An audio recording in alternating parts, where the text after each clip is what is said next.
Dragon Boat Festival, a joyous time of vibrant colors and excitement.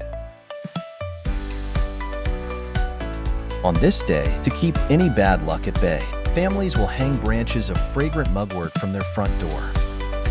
Once inside, you will be welcomed with a traditional delicacy, zongzi, parcels of sticky rice stuffed with tasty fillings. Another must-have are colorful sachets of aromatic herbs and spices, a sensory treat especially enjoyed by children.